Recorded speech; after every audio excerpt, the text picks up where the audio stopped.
Hello everyone, आज हम पढ़ने वाले हैं राइस का ब्रीडिंग पोर्शन, राइस का ब्रीडिंग टॉपिक। राइस का जो एग्रोनॉमिकल टॉपिक था वो मैंने कवर कर चुका हूं, आप प्लेलिस्ट में जाकर देख सकते हो।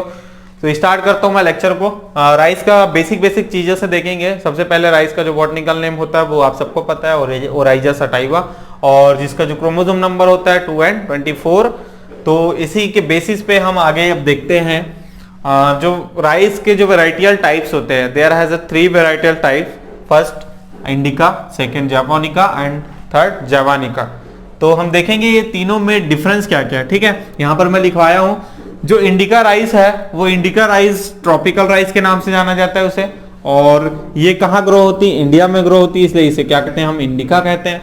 ये जो इंडिका है ये ऑनलेस है, और अगर ऑन पाया भी जाता है तो शॉर्ट ऑन पाया जाता है। ठीक है, उसी प्रकार ये लेट मेच्योरिटी है और लॉन्ग स्टेम है इसका। तो लॉन्ग स्टेम की वजह से कौन सी समस्या आती है इसमें? लॉजिन की समस्या। ठीक है, अब हम दूसरा देखते हैं, जापोनिका। जापोनिका जो राइस है वो टेम्परेट और सब ट्रॉपिकल राइस के नाम से जाना जाता है। ये कहाँ ग्रो होता है? ये जापान में ग्रो होता है, और इसकी जो मैच्योरिटी होती है वो अर्ली मैच्योरिटी इसका है। फोटोसिंथेसिसली ये क्या है? बहुत ज्यादा एक्टिव है, और इसमें भी शॉर्ट स्टेम और लॉगिंग की समस्या इसमें नहीं होती है। ठीक है, शॉर्ट स्टेम है इसलिए क्या होगा? इसमें लॉगिंग नहीं होगा।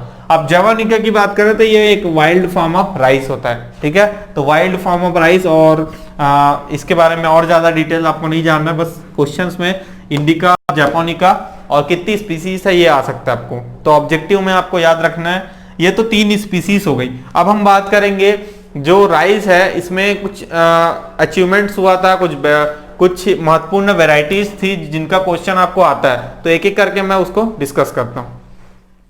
3 स्पीसीज राइस की देख लिए। अब राइस की 3 स्पीसीज के बाद में कुछ अचीवमेंट्स है, कुछ इंपॉर्टेंट वेराइटीज है जो हमको पढ़ना चाहिए, और यही क्वेश्चन में आ जाते हैं। ठीक है, सबसे पहले मैं TN1 की बात करता हूँ। TN1 जो वेराइटी है ये डेवलप हुआ था सेकेंड वर्ल्ड वार के बाद में।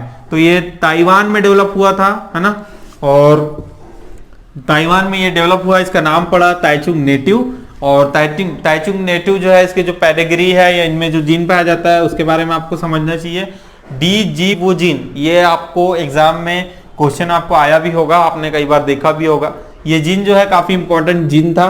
इसकी जो खासियत थी ये डॉर्फ था और नाइट्रोजन के लिए रिस्पॉन्सिव जीन था। ठीक है, उसी प्रकार जो क्रॉस हुआ इसमें वो तसाई यंग जो था आपका टाल और ड्रॉट रेजिस्टेंस। ठीक है, तो टाल और ड्रॉट रेजिस्टेंस उस पेरेंट में था, है ना, और आपका जो फीमेल पेरेंट था उसमें डॉर्फ एंड रिस्पॉन्सिव था। अब ये दोनों क्रॉस होकर के क्या बना? आपका ताइचुंग नेटिव एक प्लांट बना जिसको हम TN1 के नाम से आज जानते हैं। ये वर्ल्ड की सबसे पहली हाई यील्डिंग वैरायटी है।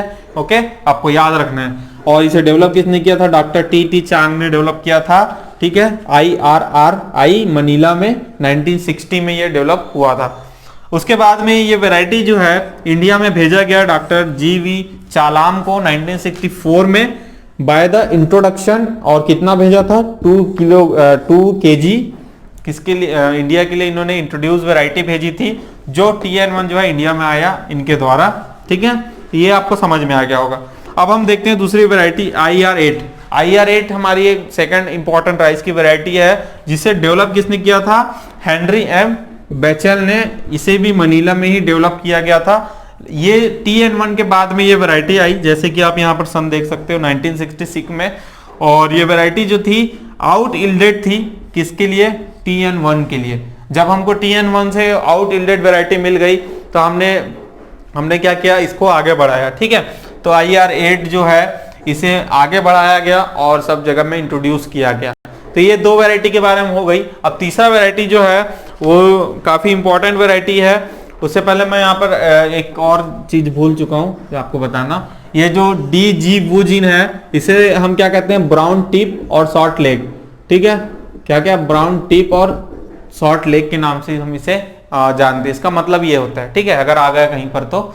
अब हम देखते हैं नया जो दूसरा वैरायटी है, एक जया नाम का। ठीक है, तो जया भी हमारे इंडिया में काफी इंपॉर्टेंट वैरायटी है, और इससे क्वेश्चन भी काफी टाइम आ चुका है, तो आपको याद रखना है। ठीक है, जया वैरायटी है ना, इसकी जो पेरेंट है ये काफी इंपॉर्टेंट रखते हैं। ये जो जया वैरायटी इसके पेरेंट में TN1 है। ठीक है, और अपोजिट साइड पर TN141 है। ठीक है, ये दोनों क्रॉस होकर के क्या हुआ, आपका जया वैरायटी बना, और जया काफी हाई यील्डिंग वैरायटी है हमारे इंडिया में। ठीक है, इसे डॉक्टर शास्त्री जी ने डेवलप किया था। अब ये जो पेरेंटल है, इनकी जो पेडिग्री है, इसको आप समझ गए, और इससे क्या बना, हमारा जया वैरायटी बना। ये जो जया वैरायटी है, ये फर्स्ट वैरायटी थी जो डेवलप हुआ था अंडर द राइस प्रोग्राम। ठीक है, राइस डेवलपमेंट जो प्रोग्राम होता है, जिसको RDP बोलते हैं, राइस डेवलपमेंट प्रोग्राम के अंतर्गत ये हुआ था और डेवलप हुआ था। डॉक्टर शास्त्री जी ने इसे डेवलप किया था। ये जो वैरायटी थी, ये TN1, ठीक है, और IR8, ये दोनों वैरायटी के बारे में अभी आपसे डिस्कस किया हूं मैं। इस दोनों वैरायटी से क्या थी, आउट यील्डेड थी। आउट यील्डेड का मतलब क्या होता है, मतलब ये इससे ज्यादा उत्पादन देती थी। तो हमने TN1 और IR8 से ज्यादा उत्पादन देने वाली वैरायटी डेवलप कर चुका है, जो क्या था, जया। ठीक है, इंडिया की इंपॉर्टेंट वैरायटी, इसे डॉक्टर शास्त्री जी ने डेवलप किया था, आपको याद रखना है। अब हम देखते हैं नेक्स्ट, ये जो वैरायटी है, इसे हमने एक और नाम से जाना, जिसे क्या कहते हैं, मिरेकल राइस के नाम से।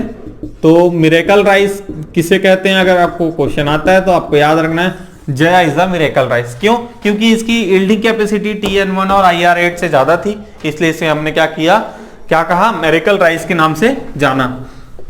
तो आपको ये समझ आ गया होगा। अब हम नेक्स्ट वैरायटी की तरफ चलते हैं, इसको मैं कंप्लीट मिटा लेता हूं। ठीक है,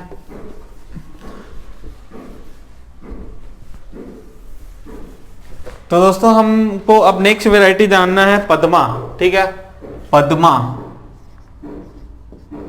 नाम आपने सुना होगा राइस की, ये भी इंपॉर्टेंट वैरायटी है ना, इंडिया में डेवलप हुई थी। इस वैरायटी की खासियत ये है, इसमें रिवर्स क्या हुआ है, रिवर्स क्रॉस हुआ है। अब रिवर्स क्रॉस किसके किसके बीच में हुआ है, ये देखना है आपको। हमने उसमें पेरेंट क्या लिया था, TN141 को हमने क्या लिया था, एक मेल पेरेंट लिया था, लेकिन यहाँ पर हमने फीमेल ले लिया, और जो TN1 है, इसे एज अ मेल हमने यूज किया। और इसके बाद में हमारा जो वैरायटी बना, वो क्या बना, पद्मा बना। ठीक है, तो रिवर्स क्रॉस के साथ में ये वैरायटी बनी पद्मा। और हमने यहाँ पर इंपॉर्टेंट बात ये है, जो TN141 है, इसमें हमने क्या किया अलग से, मतलब पद्मा वैरायटी बनने के बाद में हमने इस पेरेंट को क्या किया, म्यूटेशन किया। ठीक है, तो म्यूटेशन जब हमने किया तो हमको कहते हैं ना, क्योंकि म्यूटेशन की जो फ्रीक्वेंसी होती है वो कम होती है, तो हमको कम ही ऐसे प्लांट मिल पाते हैं जो हमारे को आगे बढ़ा सके। तो ये इसमें क्या मिला हमको, जगन्नाथ। ठीक है, जो काफी इंपॉर्टेंट वैरायटी है, आपको पता होगी। फर्स्ट म्यूटेंट वैरायटी जो है राइस की जगन्नाथ है। ओके, तो TN141 को हम म्यूटेशन करके हमने क्या बनाया, जगन्नाथ वैरायटी बनाई। ठीक है, अब हम देखेंगे जो जगन्नाथ है, इसके बाद में एक वैरायटी बनी पूसा, यहां पर मैं लिखवा देता हूं, पूसा बासमती 1।